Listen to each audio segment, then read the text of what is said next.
What is up, fight fans? This is DJC Combat, and today I'm going to be giving my breakdown prediction for this weekend's, not pay-per-view that was coming up in the front of my mind, because this card in a way kind of has that pay-per-view vibe because of the names on it, but the fight night in Abu Dhabi, August 3rd, Saturday, headlined by Cory Sandhagen versus Umar Nurmagomedov.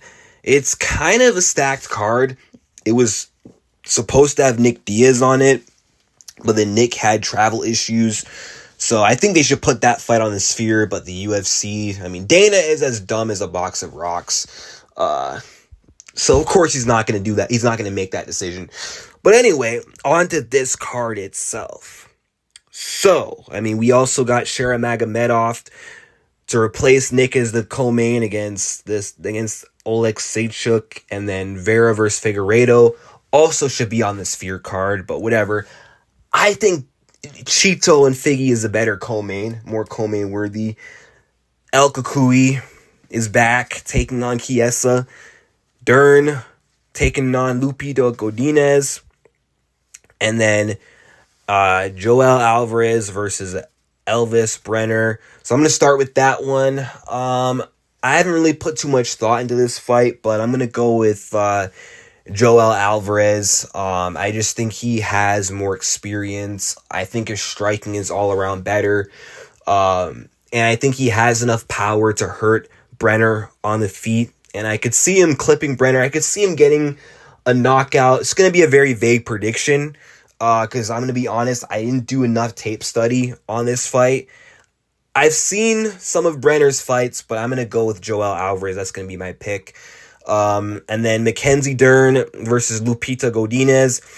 This was a tough fight for me to decide. My initial thought was, okay, I think Dern will probably win.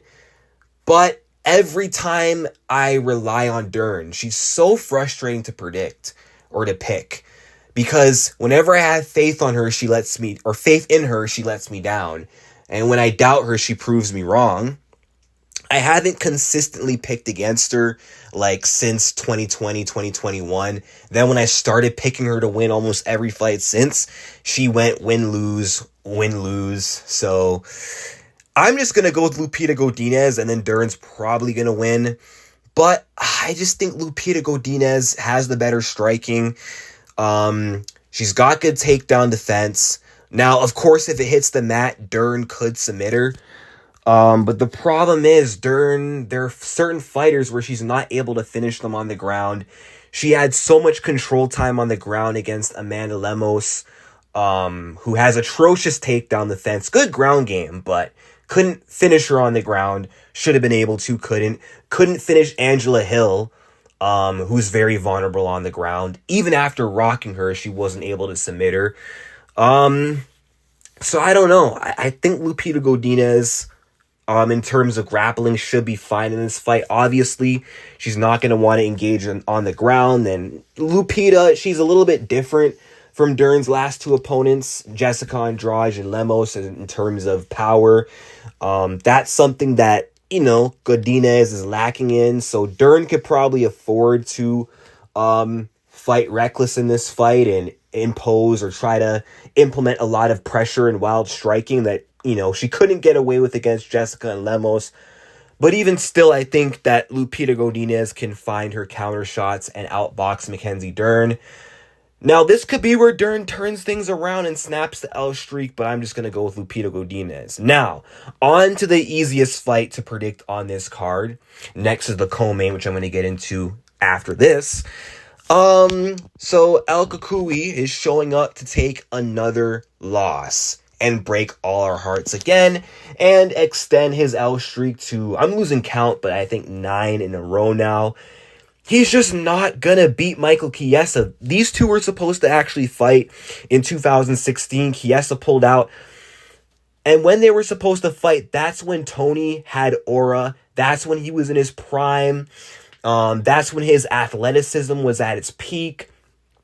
And he could get away with doing a lot of things not by the book. That's when his ground game was also top notch. He could wrestle offensively, defensively, and fight off his back. But ever since getting brain damage from Justin Gaethje. He's not been the same fighter, and that had some kind of effect on his ability to stuff takedowns consistently, to scramble, to get back up, to get subs off his back. Guys like Charles Oliveira, were able to ragdoll him, have his way with him. Charles was able to have his way with Tony on the ground. He beat Tony with just a pure grappling approach. That's all he needed to win. That's all he needed to dominate Tony. And then his next fight after that, Beneil Dariush, followed the same game plan, and he won in very identical fashion. Couldn't stop Chandler's takedown and got controlled for the remainder of that round. Now, of course, how he lost wasn't because of the grappling. It's because he got knocked out. But again, still problematic. Nate Diaz was able to submit him. I know Nate's good on the ground, but the fact that Tony's now getting submitted too, like Bobby Green submitted Tony Ferguson, which that's embarrassing. Bobby Green, who's a boxer, who couldn't even take Paddy Pimblett on the ground, mauled Tony on the ground like he was Khabib, and when he didn't need a finish, he took Tony down last minute and arm triangled him to sleep. How embarrassing is that? You're getting submitted by Michael freaking Chiesa. You're getting submitted by Bobby Green. He's going to get submitted by Chiesa. I spoiled my prediction by mixing up the names. But you're getting subbed by Bobby Green and then getting wrestle-fucked by Paddy Pimblett for 3 rounds. Yeah, you're not beating Michael Chiesa, okay? You would have beat him in 2016. You're not beating him in 2024. Chiesa's too big, too strong, and at this point, better wrestler and better than Tony on the ground. So I think he's going to go out there, get an easy takedown on Tony in the first round, control him on the ground. Tony's not going to be able to do shit off his back. And then round 2, I think Tony gets through round 1. Round 2, I'm predicting that Chiesa gets a Kimura. It's going to be this exact same finish that he got against... it's going to be the exact same finish that he got against Carlos Condit, where he kept taking him down until he Kimura'd him. That's what I think he's going to do to Tony. Now, one thing I will say is 2024 is the year where a lot of these fighters who have been on losing streaks were able to bounce back. This year, Tony, I don't think he's going to join that club. I mean, Michelle Waterson didn't bounce back this year. I don't think Tony's going to bounce back. I mean, how can he win this fight? I mean, yeah, he's got a striking advantage over Chiesa. Chiesa can't strike for shit. He's not tough. He can't take hits. He doesn't like getting hit. Tony could piece him up on the feet, but Tony can't stop takedowns. And Tony's ground game sucks now. So I think it's going to be an easy, straightforward victory for Michael Chiesa. I hope Tony Ferguson can pull it off, but this is not a good matchup for Tony. 3-round fight and against the grappler. He's not winning. Now, moving on to Deivison Figueiredo versus Chito Vera. I think that Deivison Figueiredo is going to win this fight relatively comfortably. Chito Vera is just too slow of a starter. And I think Deivison Figueiredo is better than Chito Vera everywhere the fight goes. I think he's a better striker than Chito, more technical than Vera.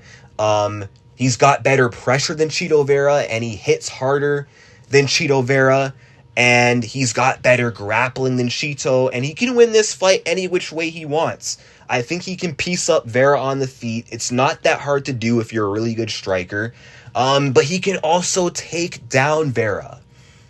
Deivison Figueiredo has very good takedowns. He also has good leg kicks, which I could see him using.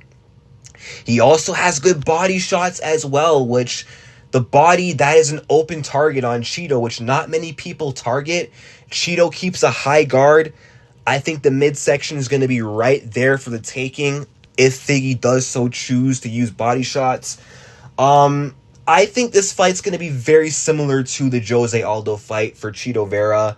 And I think also the fact that it's a 3-round fight as well, I think that heavily favors Deivison Figueiredo. He could win in a 5-round or 2, but In a 5-rounder, Chito Vera does fight better. He tends to fight better as the fight goes on.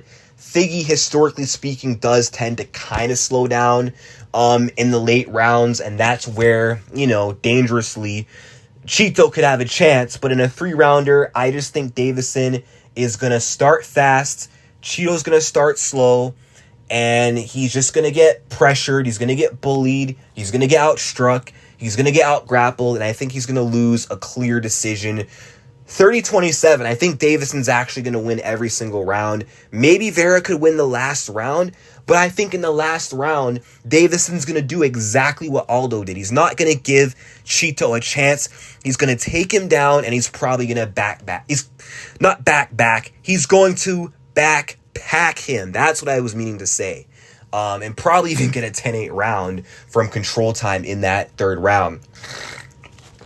But yeah, like I said, Figgy, clear, comfortable decision. Maybe I'm underestimating Vera in this fight, but it's just not a good matchup for him. And Chito Vera just doesn't do good against the elites of the elites in this division. Now, moving on to the co-main event, Shara Magomedov versus Oleksiejczuk. I think Shara Magomedov, Shara Bullet, Cyclops is gonna win this fight, and I think he has it in the bag. I mean, this guy got subbed by Kevin freaking Holland, and I think Shara Magomedov, I think he can beat him on the ground if he wants. He could win this fight by sub, but I also think he could win this fight by TKO standing as well. And Shara Magomedov, he's a Dagestani fighter. And right now we're in the Dagestani supremacy era, and I don't think that Shara Magomedov is going to have his rise derailed by this Oleksiejczuk dude. I don't think that's going to happen, so Shara Bullet wins. And then the main event, Cory Sandhagen versus Umar Nurmagomedov. A lot of people aren't going to be happy about this prediction, but I am going to go with Umar Nurmagomedov. Again, we're in the Dagestani supremacy takeover era, whatever you want to call it, however you want to classify it or label it. That's the truth. And it's in the script that Umar Nurmagomedov is going to go out there and he's going to break a lot of the fans' hearts because, again, people biasly hate against Dagestani fighters. Plus, Cory is a fan favorite, so it's written in the stars, it's in the script that Cory's going to lose this fight. People are going to be salty, but it's going to happen. I'm sorry, I hate to say it, guys, but jokes aside, the reason why I think Cory is going to lose this fight is because I just think Umar is a horrible matchup, okay? I'm going to give a serious breakdown now. I'm, outside the whole script stuff, that's just me joking around. But seriously, I think Umar Nurmagomedov is too strong. I think his wrestling and his pressure is too good.